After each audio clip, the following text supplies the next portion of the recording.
Neil Greenberg just tweeted me. He said, I'm listening to BMitch and Finlay. In my opinion, if Jayden Daniels is healthy, he should play. He will always be an injury risk as a dual threat quarterback. Can't manage, coach a team scared. A 30-0 blowout, take him out. Healthy and competitive game, let him cook. I think that's a reasonable place to land. Way to go, Neil. But I think you can be reasonable and on lots of different sides of this fence. The good news today, Jayden Daniels will not need surgery. It's a clean elbow dislocation, all right?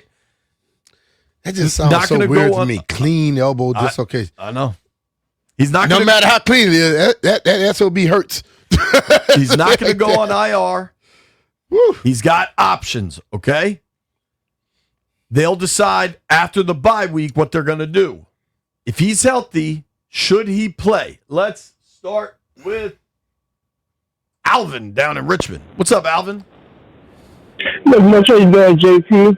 Sure. How you doing, little B-Mitch? What's up, Alvin? How you doing, brother? I'm doing well. I think if he's healthy and everything is fine, that he should be able to play. I mean, he's a dynamic player. He's always going to be a dual threat, and you can't keep him off the field. The guy wants to play. He has the heart, the energy.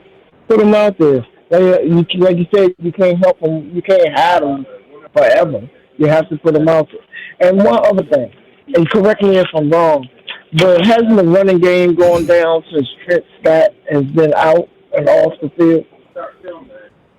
I don't know if it's directly attributable to like. They were putting him in as that tight end, extra tight end in some running plays. Yeah, and he was making key blocks and everything, and he's been injured on the inactive list for the last 3 weeks. He's been inactive, so they can have Coleman active. Bates was as well. Yeah, Bates was injured for a little bit, so appreciate the call, Alvin. Thanks, dude. Appreciate the call, bro. Our guy Tailgate Ted is on the line. Ted, what's good, dude? What do you think with this Jayden situation? Guys, when do we get so soft?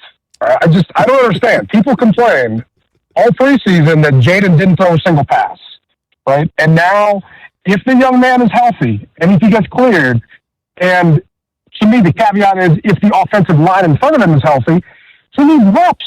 He needs practice. He's played 1.5 years. He's not a 10-year vet. The guy needs to see defenses and what they're doing against them so he can try and game plan it. The VR headset's great, but nothing beats actual reps against competition. That's going to put you on your butt. There we go. That's one vote. Play the man. Thank you, buddy. Appreciate you, Ted. Appreciate you guys. See you in Spain.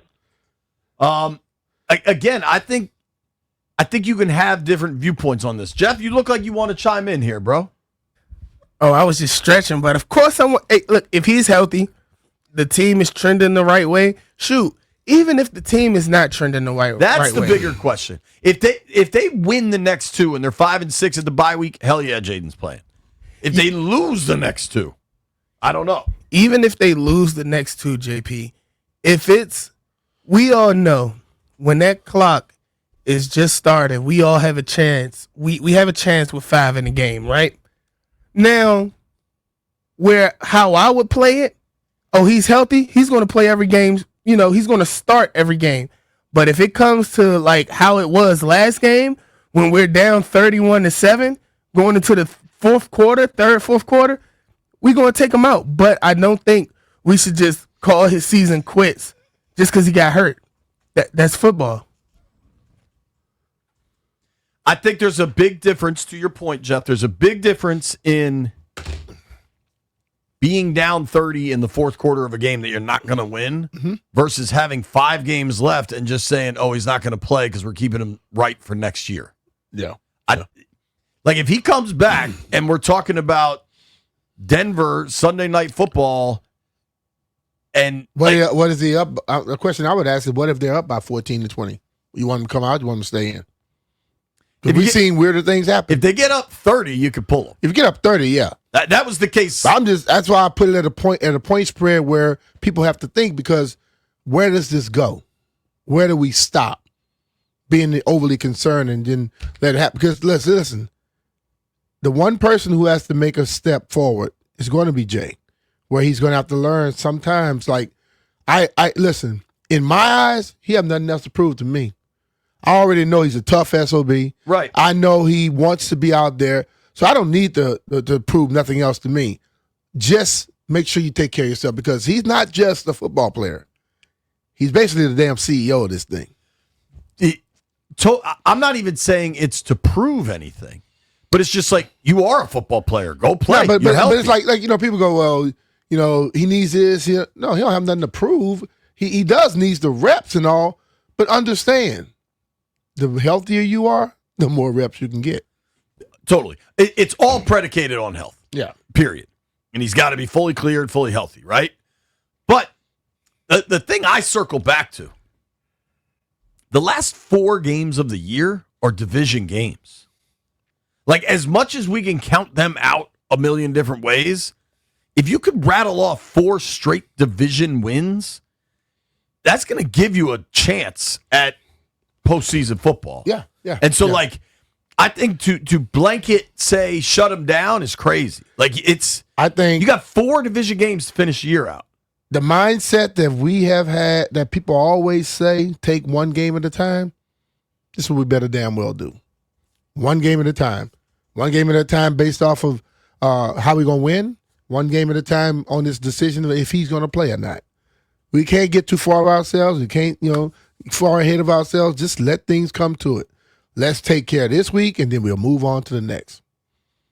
As I do a flamenco dance. Shout out to the flamencos. Let's go to Charlie in College Park. I think Charlie's going to want the young man to play. Hello, Charles. You bet your ass I do. As a former player, I tell you what, if you don't want to be on the field, you shouldn't be out there. These guys are pros. Anybody that doesn't want to be on the field or is a little tentative, I'm sitting you down, or you shouldn't be on the team. Quick question for you: is McLaurin out today? We know if McLaurin's out today yet. He's out. I don't know. Dude, he hasn't practiced all week. He's a DP. Okay, here's another aspect of this of him coming back. Suppose, if they're out of the playoffs, Jaden's got to play. No matter if he's 100%, Jaden's got to play. Suppose Mariota wins 3-4 games in a row. You see, I say Mariota, it makes that. I'm fooling myself. It's not just Mariota. It's not just Jaden. It's the whole team. It's the offensive, defensive line. It's a scheme. Okay, suppose they win 3 in a row. Do you take Mariota out? You start to look at like you're in the playoffs and you got a rhythm going. You're running the ball better. You're playing better defense. I've thought about this for years. Guy comes in as a substitute, and then all of a sudden the starter comes back. The unwritten rule in pro football is that, hey, the starter comes back in automatically. Wait a minute. Suppose you win 3 or 4. Hell, didn't that happen with Troy Aikman and Steve Berline in the playoffs with the Cowboys? Something like that. I can't remember. Charlie, should we get to that situation? Call me back. I don't know that we need to debate a hypothetical quarterback. No, I know, but you know what? They've lost a lot of conference games. They really hurt themselves. But you're right about the 4 division games at the end. If you're close, man, when he's 100%, he's got to play. And like you say, you're way up or way behind. Thanks. All right. Thanks, bro. Let's keep these phone lines going. That was a good call from Charlie. You bet your ass I want him to play. Charlie was ready, wasn't he? Sean is in Springfield. Sean, what's up, dude? Hey, how you guys doing? Yeah, he should definitely play, especially even if the season's lost, even if we're eliminated from the playoffs, he should play the last 4 games against divisional opponents. That's valuable experience against Vic Fangio's defense against the Eagles. We should be playing spoiler for sure, try to stop them from winning the number 1 seed.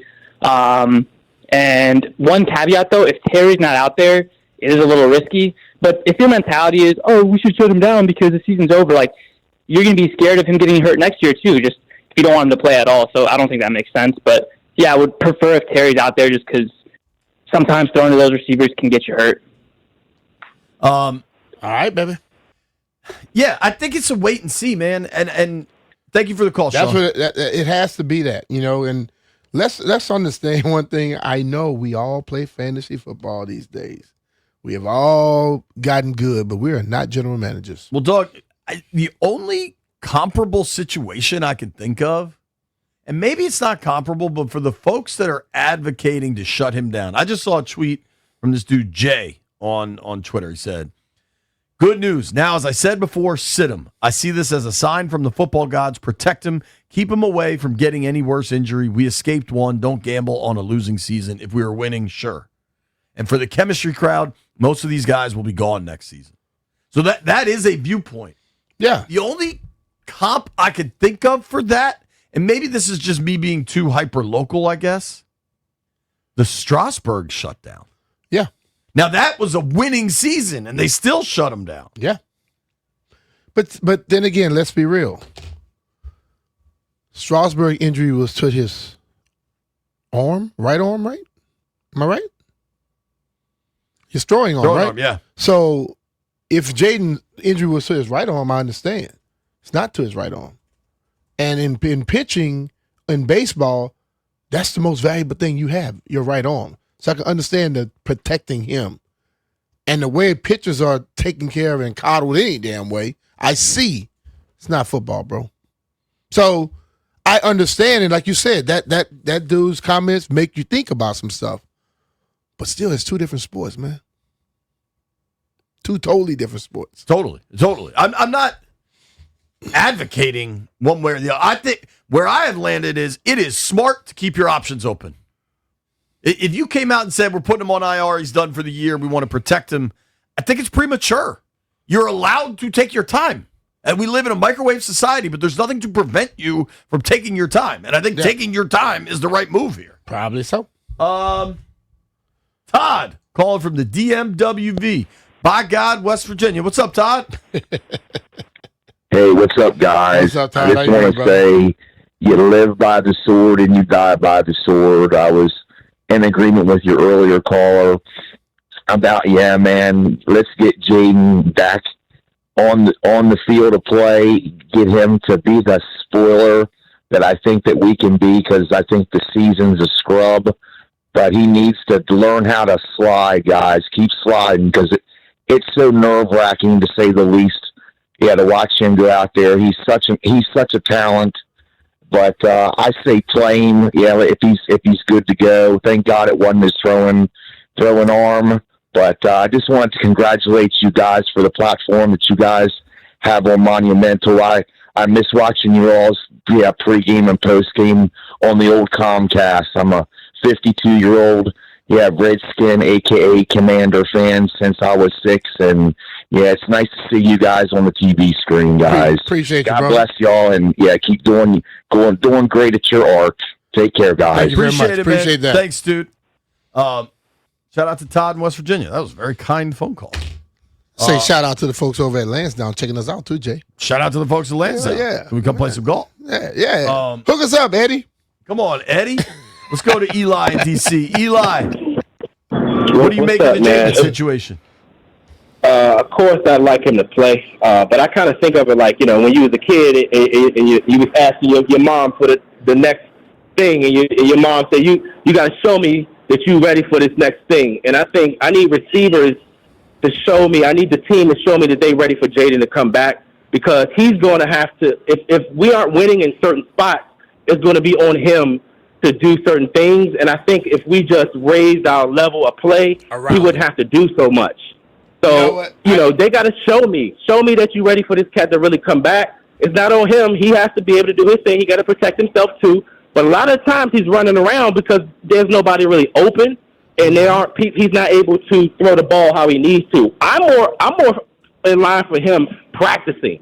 What you do is you start Mariota now, and you just run Jaden in practice. You practice, and when he shows that he's ready, and the team shows that they're ready for that stretch, then you put him in, because he's had the time with the guys in practice. It's not enough to have this cat just because he was the number 2 overall. You got to pick. practice for the game you're playing that week. And if you I get what you Mariota mean. is starting, you got to let Mariota get to work. You can't, I these get are that. still real games. Like, this is not, I get that. like, you got 52 other dudes on that team. Like, you cannot.